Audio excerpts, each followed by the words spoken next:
Hi guys, we're live. It's the Hot Off the Press show. How are you, everyone? I hope you're all well tonight. Lots to talk about. We're going to talk about a little about England. We're going to talk about the Premier League proposals and the uproar about that. And yeah, so I haven't put the link in the description for some reason. Must have forgot. So I'll quickly put that in the chat. So there it is there. So, but yeah, we have TD Shifts. How are you? I'm good, mate. How are you? Yeah, I'm alright. It's been a bit busy this week with news, isn't it? Mm. Right. Did you see the Thomas Partey videos up on the Arsenal web page with photos? No, I haven't, to be honest. I should check it out. To be honest. It's just come up. Oh, okay. Yeah, but we were going to talk about a little about England and the current situation with the English side since its international duty, plus these radical reforms that they're thinking about from the Premier League, because they are a little bit radical. Yeah. We also have Marcus back on the channel. How are you? Good.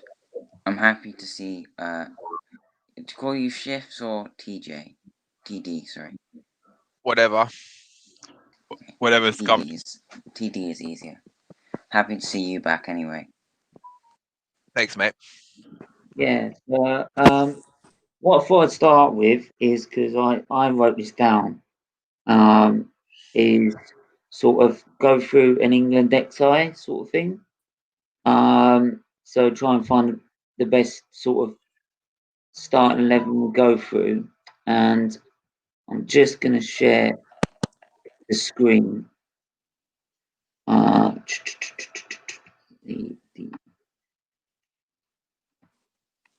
share that. So you should be able to see this this formation. Yeah, I can see it. Yeah. I know you're going to put in goal. Who? You're going to put Seaman in goal. Because he played for Arsenal.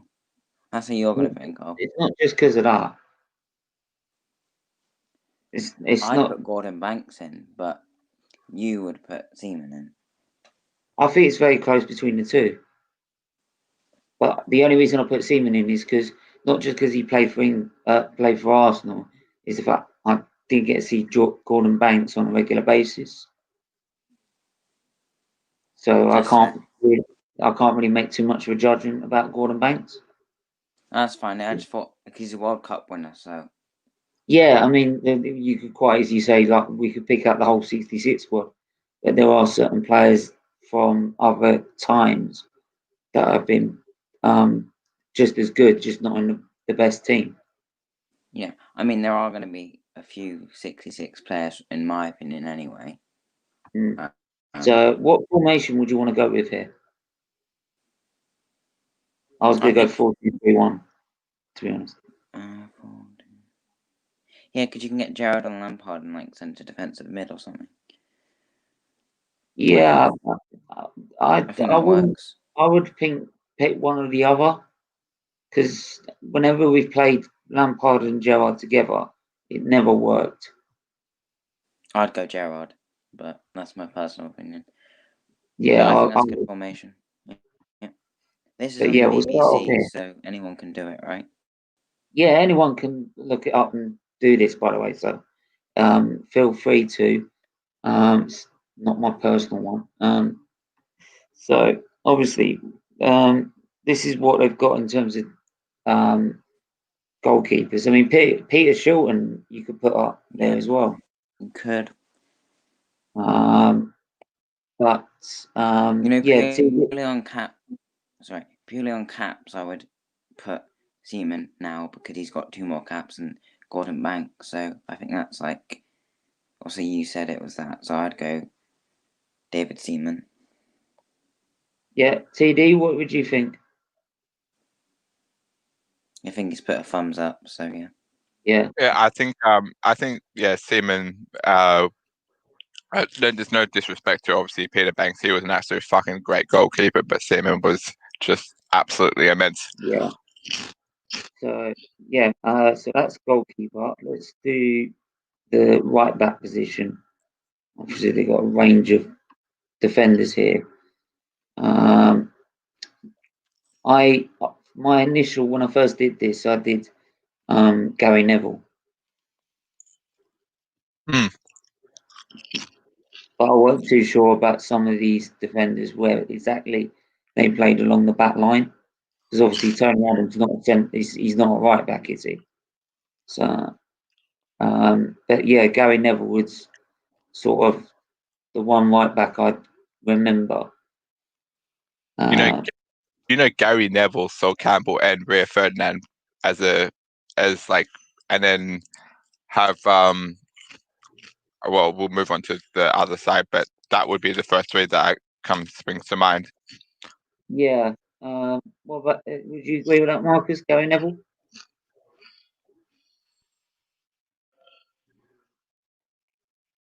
Oh, he's gone.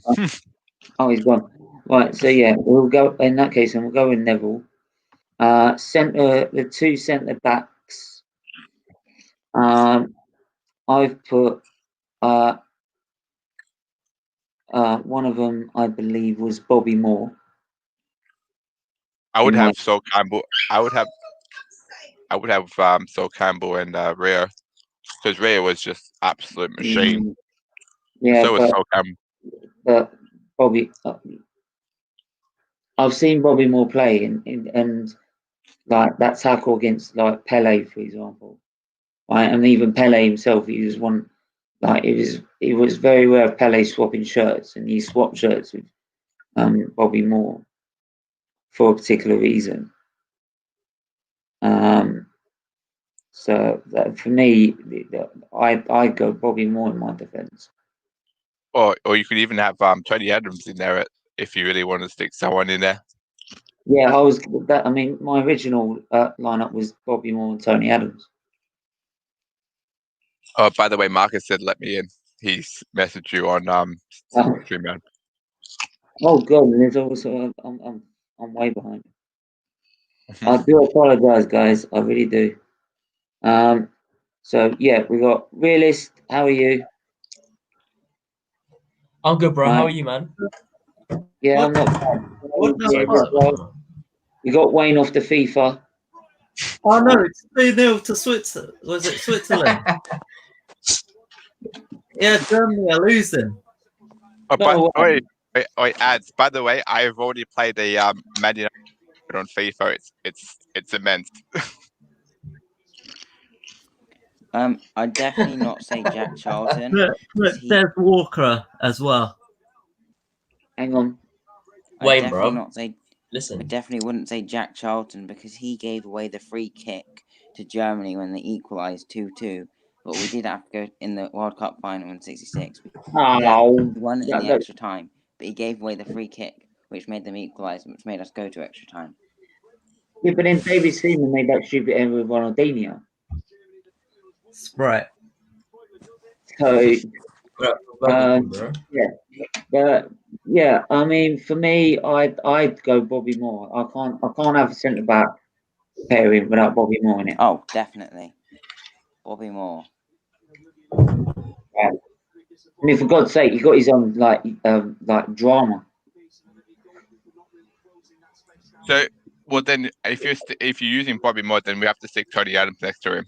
Whoa. Well, yeah. Wayne just said there's Walker.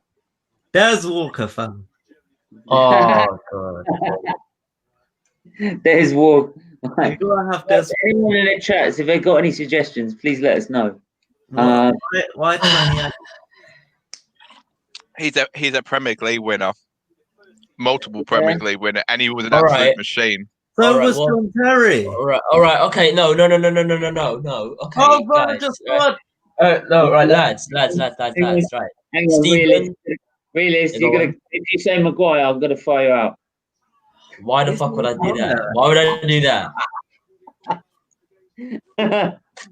and don't forget, Tony Adams is an invincible winner as well. Yep, Well, you yep, basically drew every game. Wait, Well, is Charlie, What are you talking about? What are you talking about? What do you mean? What am I talking Is about? that AC I can hear? yeah. Yeah, that's me, bro. How you doing? I'm alright, mate. We're all right. We're trying Are you, and crack Stephen? You through. okay? Yeah, I'm doing Yeah. okay. wait, is Ledley King on there? No, Is Ledley Ledley King's King not on on there? there actually. Alright, No, what he's about Sol not. I would Campbell? have put him. Yeah, Sol Yeah. Campbell's. No, I put Des Walker. I'll put Sol Campbell. He's good at moving to rivals. Yeah, I put Sol Campbell. I Yeah, just put. I don't want to have Sol Campbell because he went to Arsenal. Oh my god. Bro, Wait. you have to admit, Sol Campbell's one of the best centre backs that ever was, bro. Yeah, Yeah, he because played for Spurs and then went to I just Arsenal. put Rio. Is Rio in there? Yeah, Rio's there. Just put Rio. I'll just say, I want to make this crystal clear. I originally wanted Sol Campbell and Rio Ferdinand just to make this my point clear. Or just put Rio Yeah. and Terry. BRB. What yeah. was the best centre back? Oh, Who was the best centre back? Terry Sorry? Butcher. Terry Butcher was better than him two. Yeah, that's. I can't. This is the problem as well. Is that say like for Charlie, you've been watching football so much longer than we have, right? We've only Are you seen the trying to likes. say I'm an old man? Yeah, I'm trying not to. I'm really trying not to. I know you Say it, still mate. look 21, mate. So don't worry. But the thing is that we've only seen like the likes of Sol Campbell, we have Ferdinand, Yeah. and John Terry. We haven't seen the old look like Bobby Moore and Terry Butcher and those sort of players as well. So it's difficult to make a judgment and comparison. Yeah, I mean, Terry Stephen, Butcher was a warrior. Stephen, can I just want to do a quick shout out to Charlie, who's in the chat. He's one of my good mates from Brazil. And if he can get sent the link so he can jump on, that'd be fantastic. Yeah, the link is just in the chat. There it is there. So yeah, if you want to come in, join. And even Anthony's joined us as well. How are you, Anthony? Not too bad, Stephen. You? Yeah, not too bad. Not doing too bad. How about? Hello, Charlie. Happy birthday. Oh, is this your birthday? Thank you. Yeah. Happy birthday, Happy Yeah, Charlie. birthday. all day today. yeah, man. Thank you very much. He's 25, chaps. He's 25. Oh, that's what we all saying. Don't worry.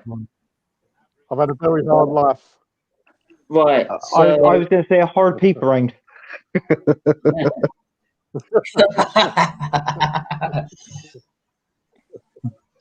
right. So yeah, Steve, as we'll Steve? say, What are you doing here? You picking the England team, are you?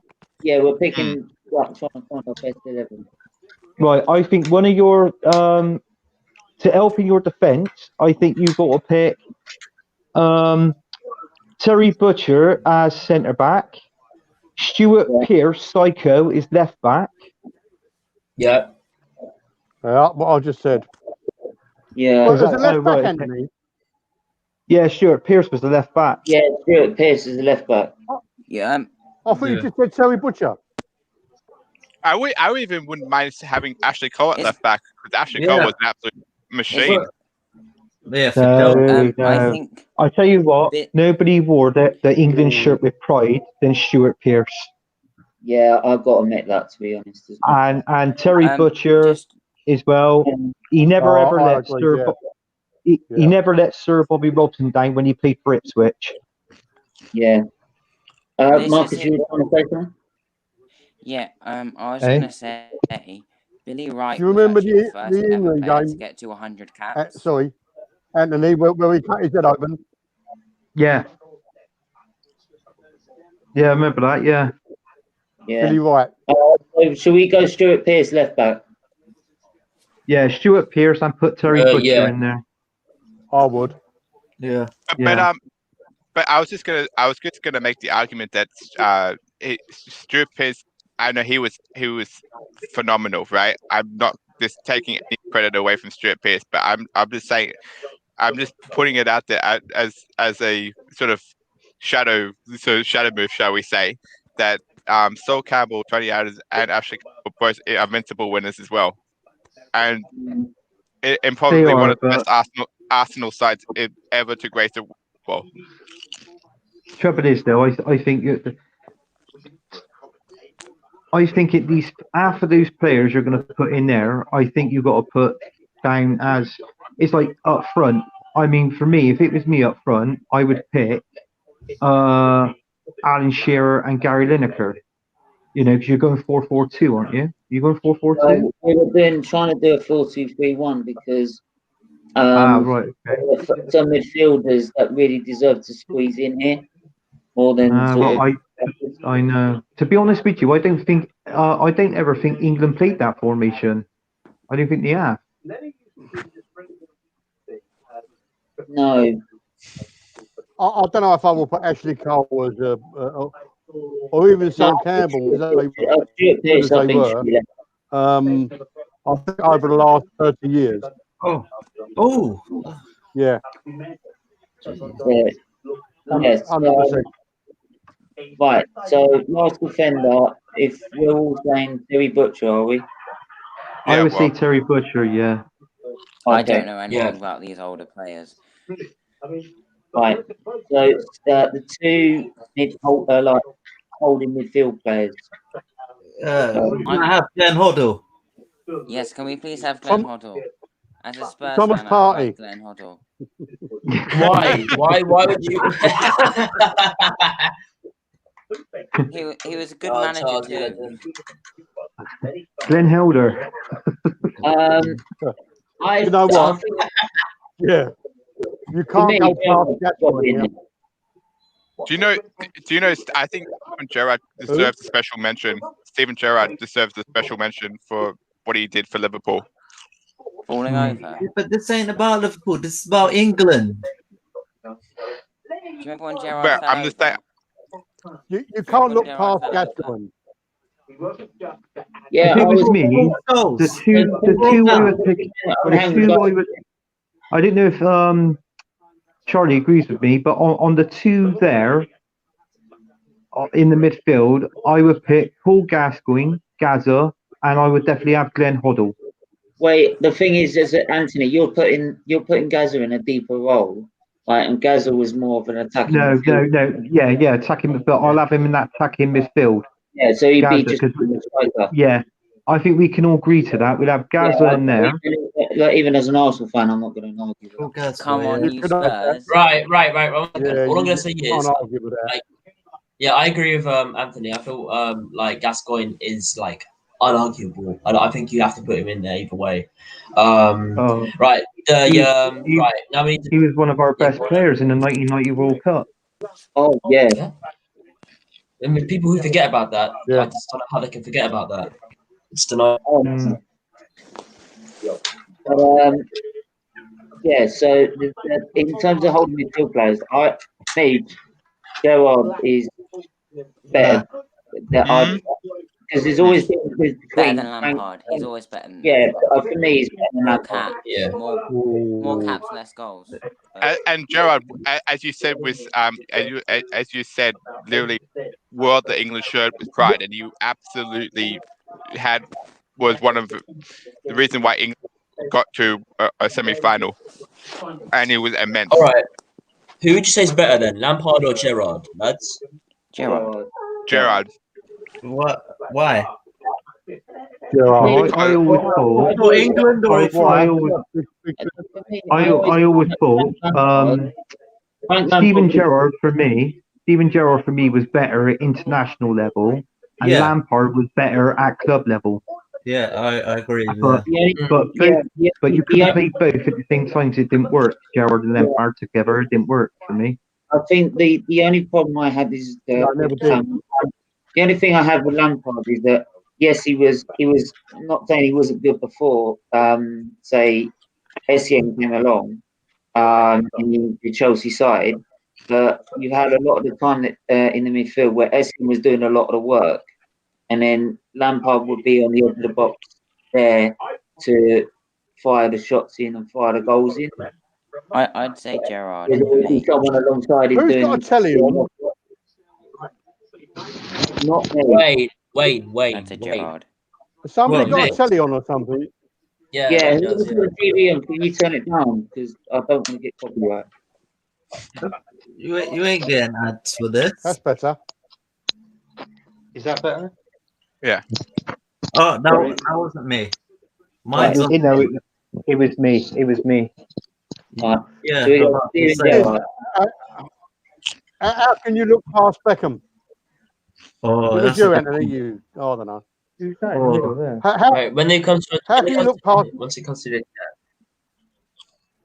I think when we've you look got at what to put Beckham's done for Bobby Charlton England? in there somehow. Yeah, that goal against Greece. You can't look past that. Oh, Yeah. David Beckham will be in there. right, David Beckham. David Beckham. Well, the thing is, I wouldn't put Beckham when in. you look at what he's done for the country, Why? No, 1 second, lads. You wouldn't. Why wouldn't you? No. Why wouldn't you put him there? Why wouldn't you put him there? Well, first of all, I didn't really see him play, and second of all, I Who? think he likes himself a bit too much. It doesn't matter. You have to watch. You have to look at club history and football history. He's one of the It's best a players player. ever. player. Personality is about what he's done on the football pitch. Exactly. Okay, if I'm being voted against it, I'm just saying I personally wouldn't. Honestly, Beckham was. my opinion. Like, Everyone's got an opinion. that's what it said. Bend it like Beckham. For Really, example. like how many Really? stuff have been Yeah. referred to him winning and getting us trophies, bro? Be honest. Sorry, And would you getting us close, Ronaldo in there?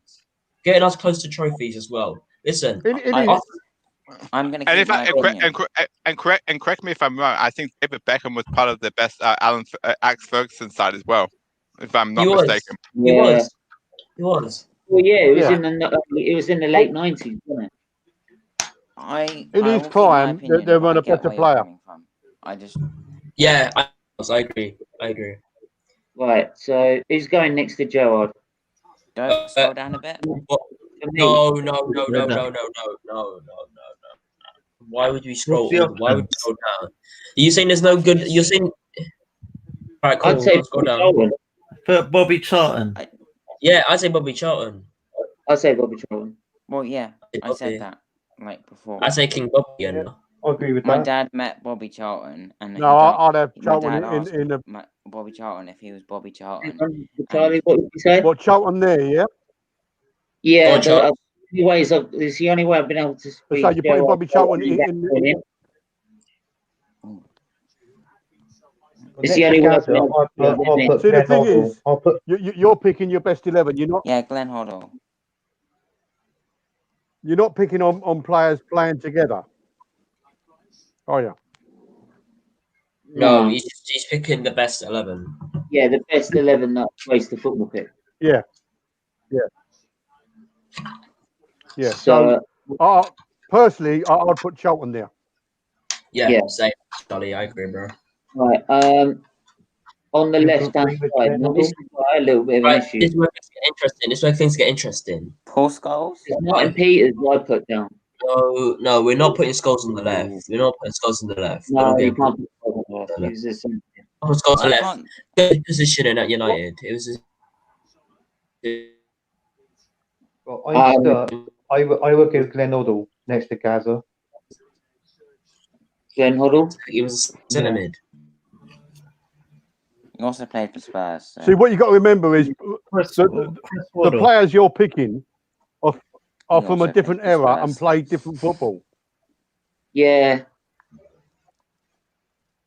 So I see. That's what I'm saying, Charlie. I see you're going for that.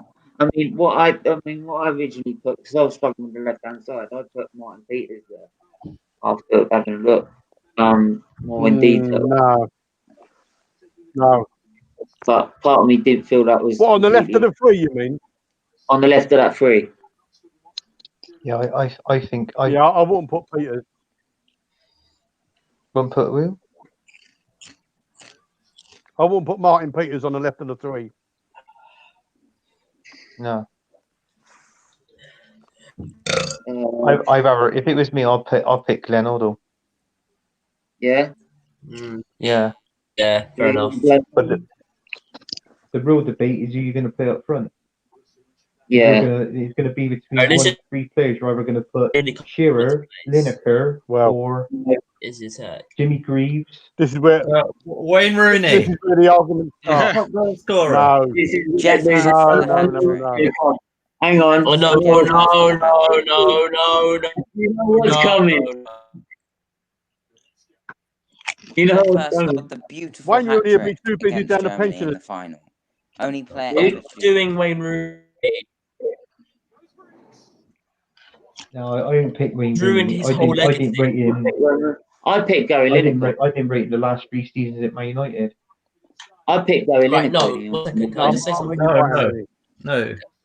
Can I just say something, lads? Right. The reason I wouldn't say Wayne Rooney, I wouldn't say Wayne Rooney, but if you put him compared to Gary Lineker, Wayne Rooney isn't really saying much. So I'd go with Lineker, you know. Yeah, that's what I did. I'd go. Yeah, same with me actually.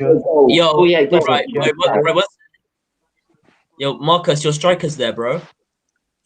Who would you pick? Who would you pick up front on there?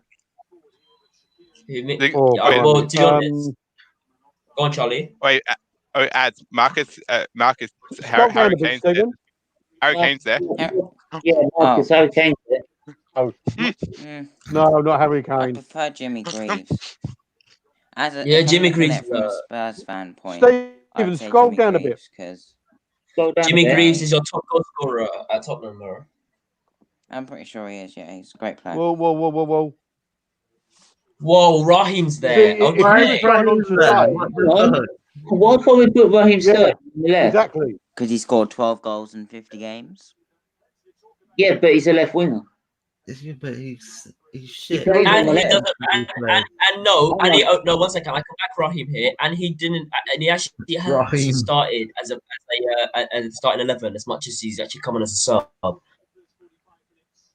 Yeah, but you can't. Oh. Who? AC? Who? Raheem, but that's no excuse for him to be that bad. Yeah. If you look at like the ratio from caps if to you're goals, going on today, I would go Sterling.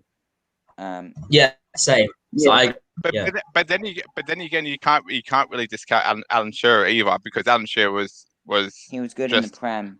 No. I think. Oh my God, Michael Owen's there as well. Michael Owen's there as well. Gary Lineker the record for England. Gary Lineker. No, Wayne Rooney does. No, Wayne Rooney does. he was one goal away when Bobby Robson took him off. Graham Turner. Yeah. Remember Graham Taylor took him off and he only one goal. He's a United fan. But that was in the Euros, wasn't it? No. As 1 second. Go on, Charles. Sorry. You say, you know.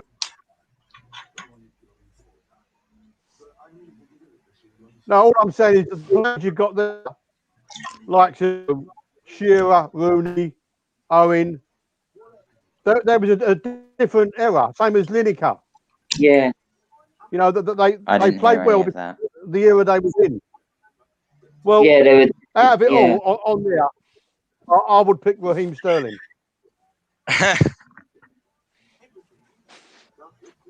Yeah. I would. For me, as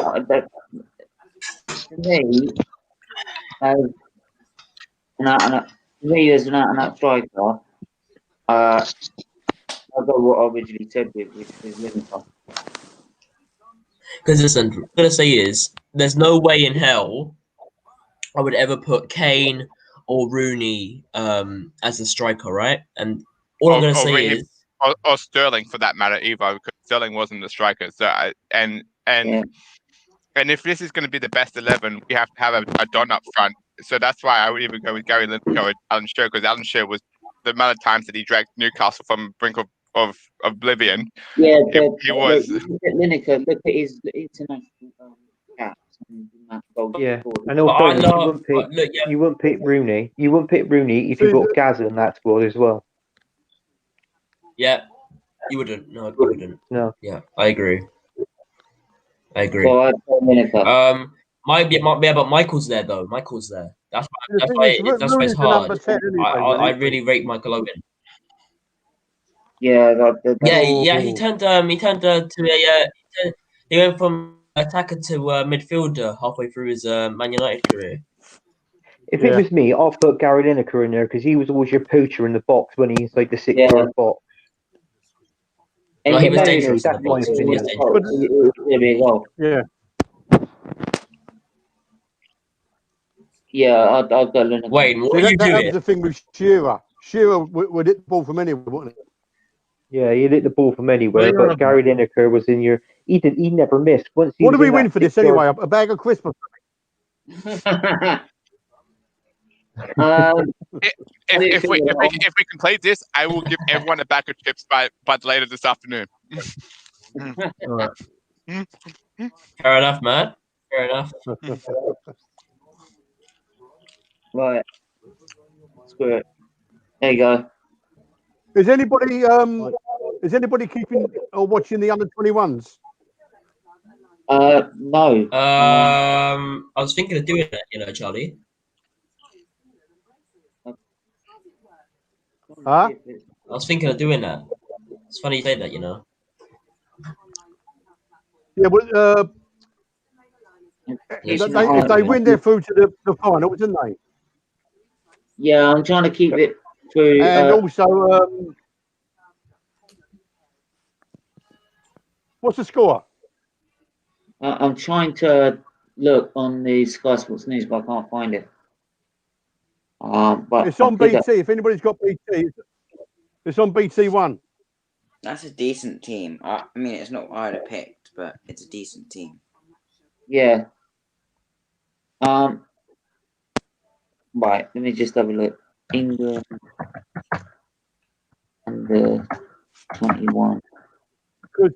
No, they're 1-0 up. If Eddie Nketiah scores tonight, it becomes the all-time. Stephen? Yeah, I noticed that as well. Yeah. So they're 1-0 up at the minute. It's an own goal by Turkey. Who scored? Here, Turkey. It's an own goal. It's an own goal. Well, who's playing? If Turkey. Eddie Nketiah scores tonight, yeah, he becomes the all-time leading scorer for the under-21s. Wicked. But oh god, I've also got more people coming on. And if we win, we qualify for finals as well. Sorry, guys. How are you, Flawless? Oh, Flawless is back. Right. Hi, you, Charlie. Yo. Sorry, guys. I'm good. What's going on? Oh, bloody hell. Oh, about the StreamYard. How are you guys? Right. You've never been to busy, Stephen. Yeah, man. It's cool. It's cool. Don't worry about it, man. I mean, Mum was listening to you lot go through the 11. Yeah. It's calm. It's calm. It's all right. We can start debating on it.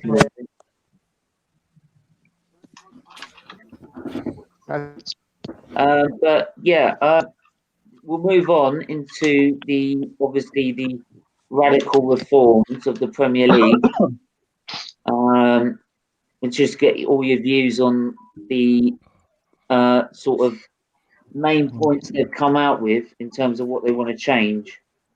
So their key points are: Premier League is to be cut to 18 teams, a £250 million pound bailout for the EFL, the League Cup and Community Shield to be scrapped, parachute payments stopped, 25% of the Premier League's incomes goes to EFL, a £100 million gift for the FA, a 14-club majority voting system changes, special Big Six status plus Everton, West Ham, Southampton, 6 of 9 votes to be enough to pass proposals. Wait, you're joking, right?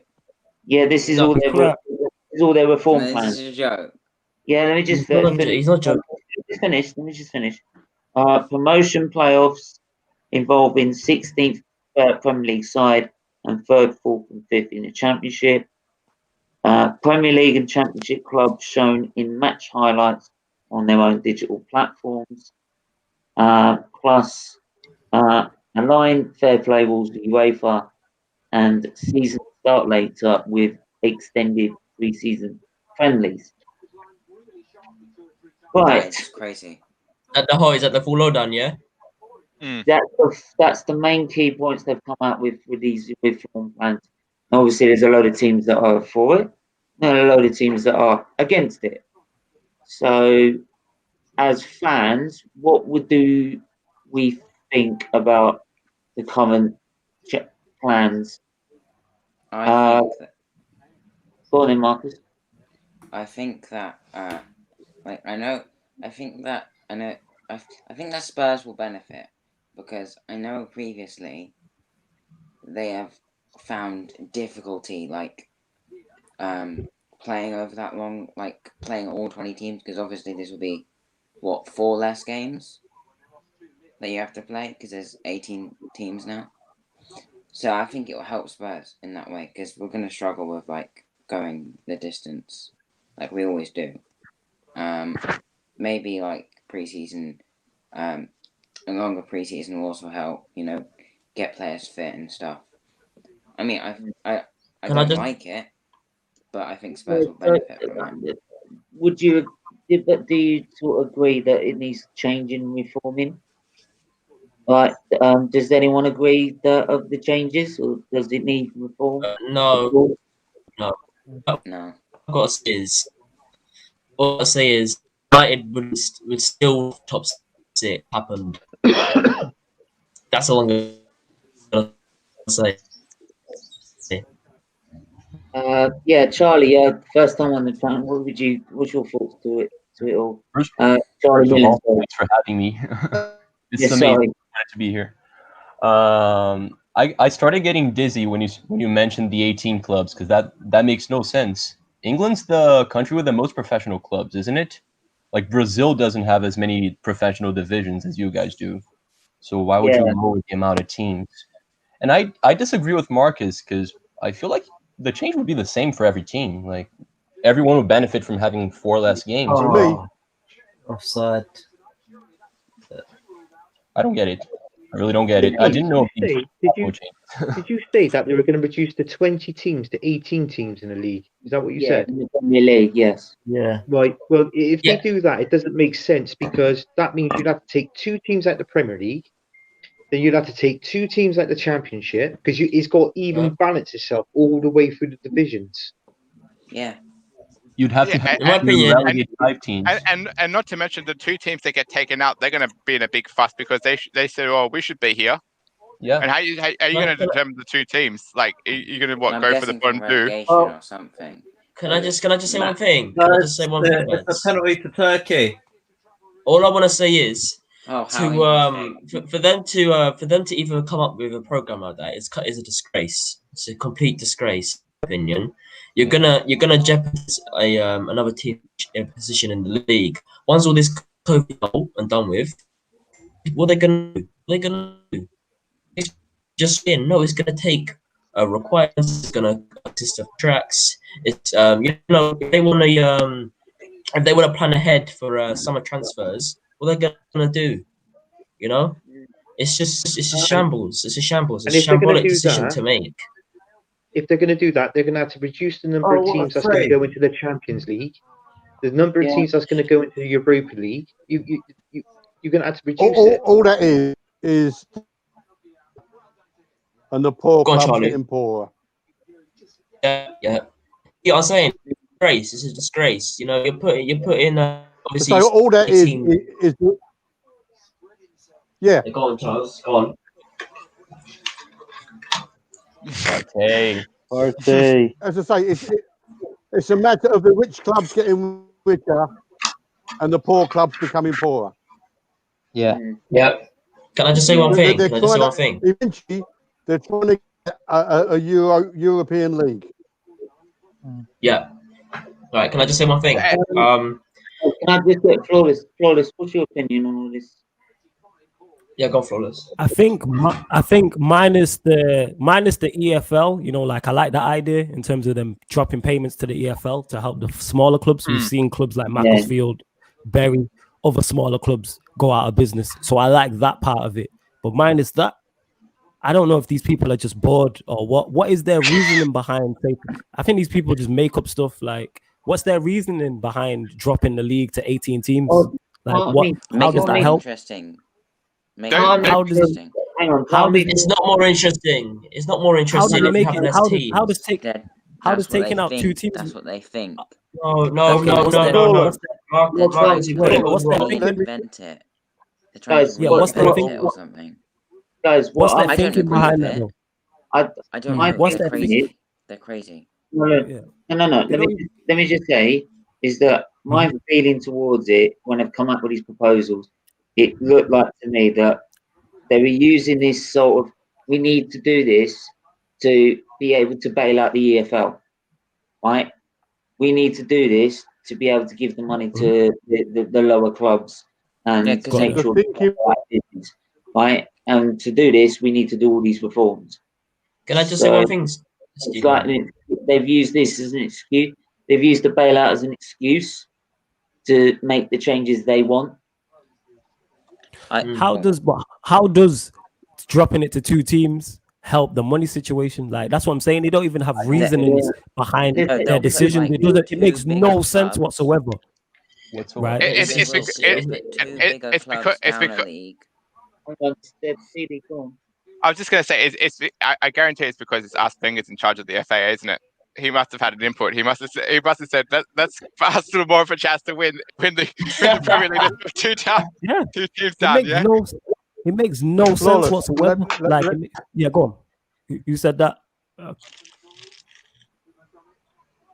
on. I didn't even clock you said that. Go on. I got a point to make. Is anyone talking? Yeah, go on. Go on, Charlie. Go. It's actually funny. I don't know if any of you guys saw this, but it's been like over a year in one of those very famous football channel. Can you hear me? Yeah, we can hear you. Yeah. One of those very famous football channels, and I think it was a bunch of different fans, definitely not Liverpool and City, but they were discussing transforming the Premier League into like the American sports format. Playoffs and stuff.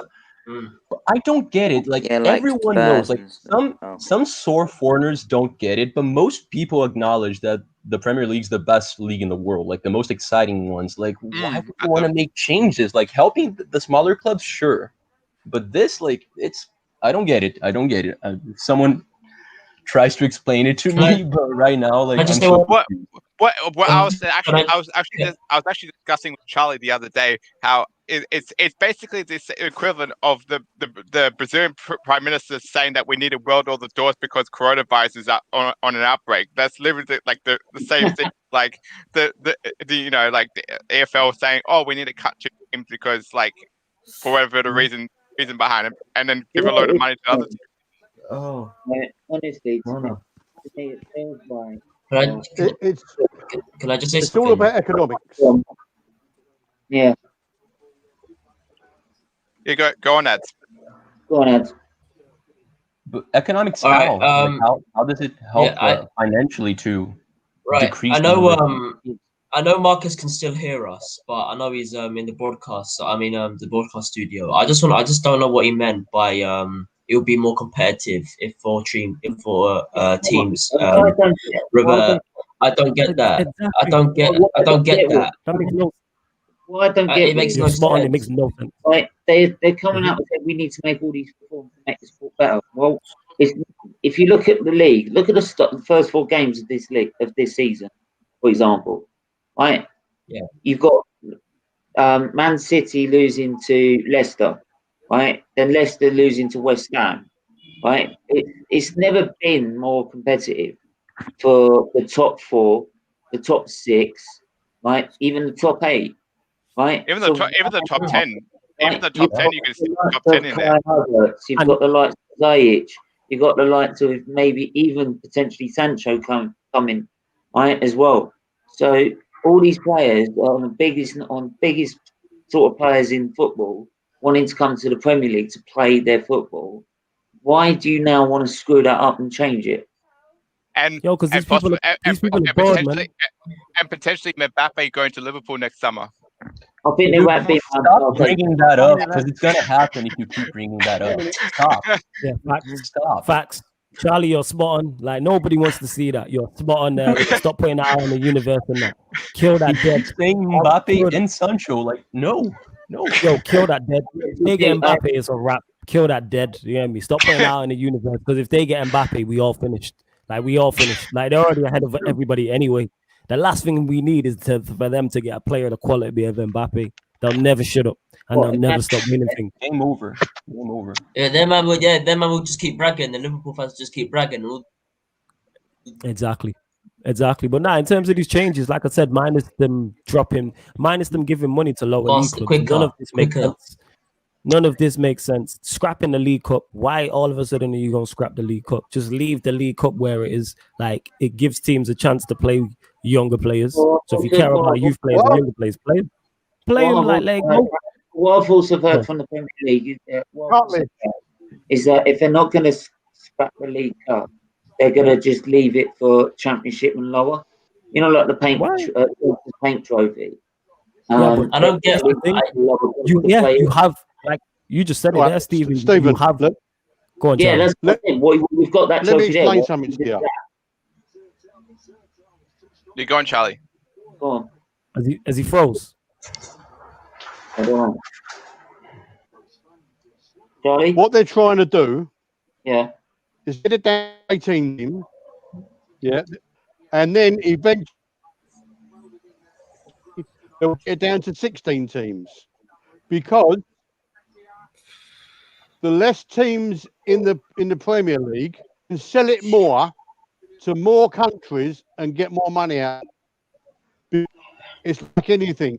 If there's not a lot of something, people want more. And it's your five or six big teams in the Premier League that want to get this done. It's all about. I've said it over and over again. It's all about money. That's all they care about. Do you really think that the Glazers or Man City owners or Arsenal owners they give a monkey toss about a second or third division team? They don't even care about their own teams. No. So down. But I can understand what Charlie's saying, but if the process is to make more money, then surely giving money to like the scheme that you're talking about, giving money to the lower teams and the higher teams to try and give them a better players to make the league more interesting would generate more income, wouldn't it?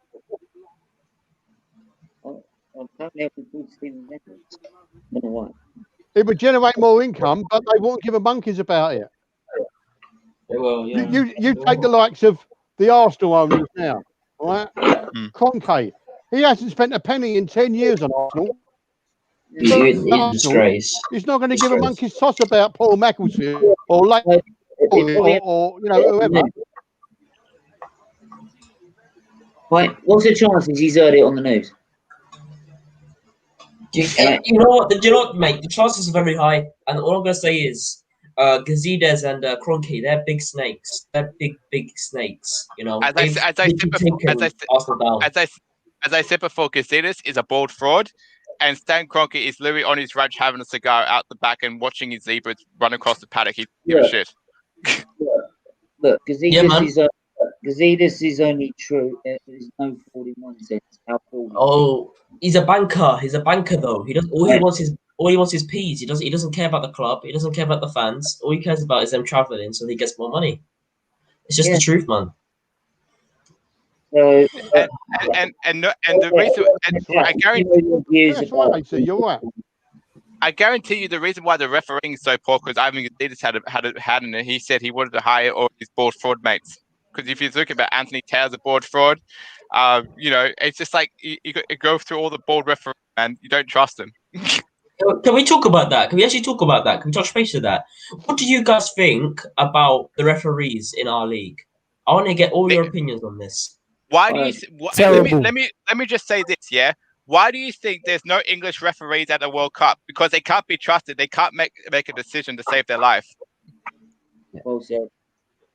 All I'm gonna say is, me and Flawless know the pain, man. You know the pain. Honestly, it happened. Well, I mean, you even had to look at the Arsenal. You even had their help with VAR. They didn't know how to use it, right? And it's that most of them I get from these days from these referees is how can I make the game about the referee? How can I make it about myself? Right? Not about like the actual game itself. Let's do something that's gonna be controversial. they just want to see themselves a match of the day. They just want to press their misses. That's what they want to do. It's factual, man. It's factual, bro. What they want to do is press their misses. I guarantee you, when Martial got sent off, I bet you the referee for that game was like, "Look at me being a dickhead. I sent the guy off." He had a Tottenham shirt on. He had a Tottenham shirt on. He had a Tottenham shirt on, man. He had a Tottenham shirt on. He had a Tottenham shirt on. Have you guys ever watched like any football outside the top 5? Like any football outside the top 5? Like one second, like Brazilian. What did you say? Say that again. Sorry, I didn't catch that. Charlie, repeat. What did you? Me, Charlie, or no? You. Oh, me. Okay. We're just gonna call you Milan. Milan. That worked. Have you guys ever watched like any football, like South American football, for example? Yeah, I've watched a little bit. Yeah, Corinthians. Corinthians. That's a big club in Brazil. Yeah. Like it used to be really, really horrible. Like I could see the difference in professionalism at the Prem, but right now I gotta say the refs are actually worse in England than they are in Brazil, which is shocking because in here it's. That just sums it up. Well, one second. Charles? What was you gonna say, bro? What was you gonna say about the Martial There's foul? more corruption in Brazil. That's why. What was you gonna say about the Martial foul, Charles? When Martial got well, when he got sent off, and he deserved he deserved to go, but Lamela should have been pulled up and banned after the game. Well, honestly, me and Flawless went through this already. Supporters, it's consistent. To be honest, they should both have gone. It's a disgrace. It's a disgrace. If Martial got a red card, Lamela should have gotten a red card as well. Yes, exactly. Exactly. And this is the problem. And I don't think, potentially, I don't think that was a red card offense as well. I think they both shouldn't got yellows at the very least. So the fact that they gave a red card was, and they used VAR and they still determined it being a red card. I want to know what they were watching. Look, TD, what you got to remember is these players are looked upon from young children as heroes. Yeah. Lamela, so therefore, to bring children through, doesn't matter. Children look at them as their heroes. Yeah. They can smack someone in the mouth and get away with it. They'll do it. Yeah. Because their idols are doing it. So from grassroots level upwards, it'll be the same. And all players know if you touch someone in the face, you're going to go. Yeah. Isn't it? It's like a football field. Yeah. Can I just say something though? I wanna touch base. Was it Shaw who done the foul? The player was going down the wrong. Yeah, it was Shaw. Hang on, mate. That should have been a red card. That was more of a red card. Yeah. Right. That should have been a direct red. Yeah. Yeah. You know, there's no consistency. No, there isn't. And you can look at and you could take a dozen Arsenal games and use that as an example of not consistency as well. And you can talk. Yeah, well, I'm just using the Arsenal one as the. Cool. I'm just making it clear. Can I just say something though, Stephen? All I want to say is. All I want to say is this. Tottenham fans, not all of them. One said on here, Stephen, remember, he said Lamela was right to do what he did and Martial was a disgrace. Oh, elite opinion. Yeah. Yeah, me and Flawless is best friend. Hey, you see that guy, yeah? Oh, Lord Jesus. I ain't even getting into it. But yeah, on the Martial and Lamella thing, it's the same. Like, whatever Martial should get, Lamella should get. I'm not saying Martial should have done it. Martial was wrong to do it. But the reason why I'm not heavily critical of him is because you can see it was a reflex. It was a natural reaction. Like, obviously, you have to control yourself. You're on a football pitch, etc. I get it. But I'm not all the way in. It's not like he punched him. Right, man gave him a love tap. Yes, it's a red card. But yes, Lamella should have also got sent off. It's either a red card for both, a yellow card for both, or the sensible thing, which the referee should have done, is you talk to him both. And how VAR is not overturned that, I don't know. Yeah. I don't know how VAR is not overturned that. Watching that is wild. Yeah. Why didn't VAR get involved? It did because they're delusional. They're delusional. They don't know when to use it. They don't know when to use it. All they see is they did use it. To help the referee. VAR is absolutely crap. And it will destroy the game. It's been since day one. It's just for our games. At the end of the day, you need referees. You need referees to referee a game, right? He's going to referee the game to the best of his ability. He ain't going to get all his decisions right. We all know that with referees. Honestly, they're not going to. It's not the system, it's the people using it. They haven't got a bloody clue, right? They probably haven't read the bloody rule book, right? That's how they act. They literally act behind that screen in their VAR and look like they've not actually read the rule book of football at all, right? That's how when they get checked by VAR comes out with these wild decisions that, like with Martial goes and Lamella stays, when it's clearly in the rules that both of them go. Right? It's not so much the system that's the problem, it's just the people using it. Because we've just all agreed here quite easily. And I'll tell you something else. We would have sent both of them off.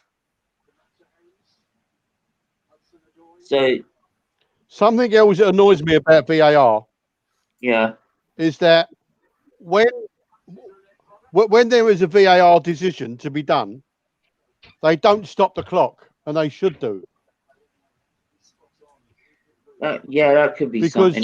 You could probably wait, 3-4 minutes on decisions, and if you're losing, that 3 or 4 minutes can be. I mean, AC, you should know about minutes at the end of a game, being a United supporter. Mm-hmm.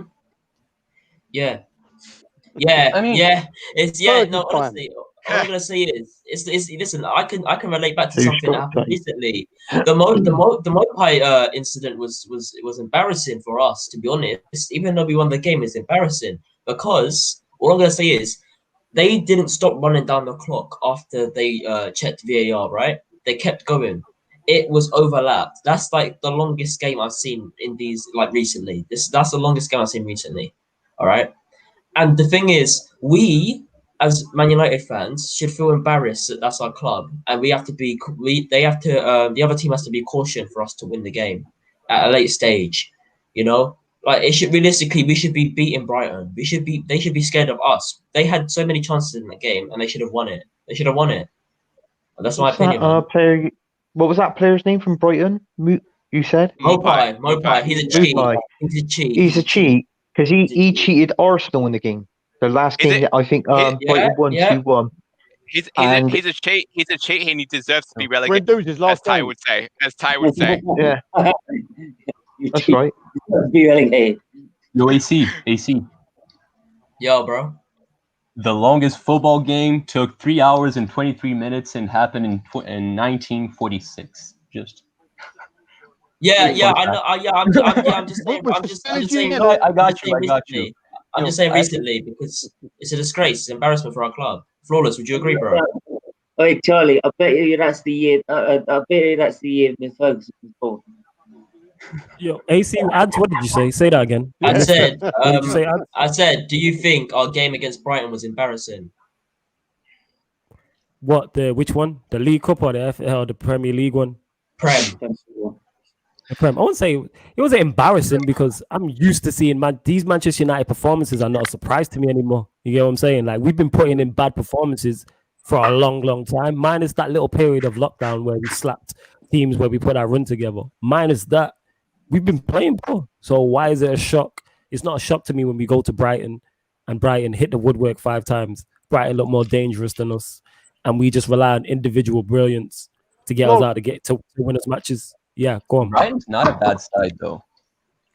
No, they're not bad. No. I'm not saying they're a bad side. What I'm saying is, if you look at Brighton's 11 and you look at Manchester United's 11, there's no way that Brighton should be the dominant force in that game. Is what I'm saying. They shouldn't even be coming close to us. They shouldn't even be coming close.